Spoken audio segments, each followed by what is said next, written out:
ready to talk about your money. So what question should you be asking if you're talking to a financial advisor? Stewart Welch, a financial advisor, is here today, and we're asking him those very questions. Good morning. It's good to see you. Good to see you too. So I think a lot of people, sometimes you feel intimidated, like, oh, I can't afford a financial advisor, but sometimes you can't afford not to have a financial advisor in some cases, right? Well, I think if you're going to become financially free, and if you're going to create enough money by retirement to be able to actually retire, you're going to have to invest a lot of money. And you've either got to learn to do it yourself, or you've got to offload some of that responsibility to a financial advisor. So this is, if you don't want to dig in and learn it yourself, this is the questions you need to ask either your existing financial advisor if you don't know these answers, or if you're going to hire a financial advisor, these are the questions to start with. And we're not just talking about rich people who have money. I mean, sometimes you leave a company, your 401k is left with that company, you can move that over and have a financial advisor take care of it. Absolutely. Okay, so what do we need to be looking for? So I think the first one is to ask if they're a fiduciary. So if you go to your CPA and ask... Fiduciary.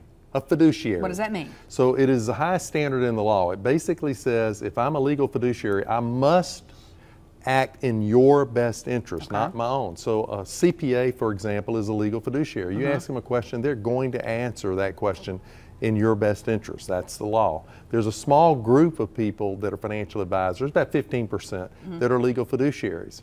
And I think you want to work with a legal fiduciary. So the majority are not then? The majority are not. They fall under a standard called suitability. And there is a big difference. There's potentially a big difference there. So you need to ask the question. And I would like to get the answer generally in writing. Okay, so you just ask them up front when you're talking to them. And if you've got a financial advisor now and don't know whether they're legal fiduciaries, ask them, are you legal fiduciary? I want to know whose interest you are legally bound to act in, and you want it to be yours. Okay, next. So the next one is how do you get paid? So and this goes to conflicts of interest. How does the advisor get paid? If you're the advisor and I'm working with you, how are you going to get paid? And you're either going to get paid on commissions, like every time you sell me a product, which can create a lot of conflicts, as you might imagine, or you can be fee only, which is kind of like the CPA gets paid an hourly. Financial advisors that they're managing money typically get a fee that is a percentage of the money that they're managing, or you'll have a third category where they get fee and commission.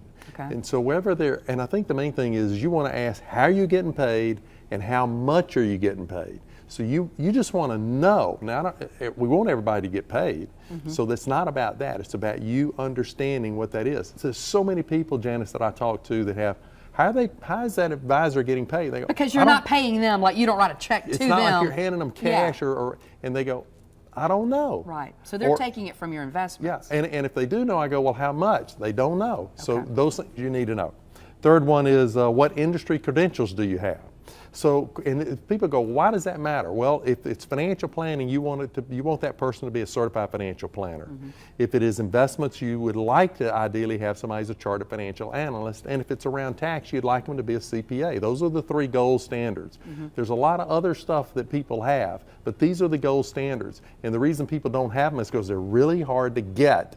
And it takes a lot of work to get them. Some of them aren't willing to make that commitment. You're looking for somebody who's committed to their career, and that would be one sign. All right, let's wrap up with what folks need to know. Credentials. So how do you work with clients? This just kind of goes to scope. Make sure that you're understanding what the expectations are. And then finally, have you ever been disciplined? And they can go to something called brokercheck.com. We're going to put all of this on your website. There's a form that they can download and ask their advisor to sign it. It's on your website. It's on my website. Okay, so we'll have it there for you. You see all of that, just trying to help you out if you're using a financial advisor or thinking about it. Thank you, Mayor. Thank you, Janice. Good to see you.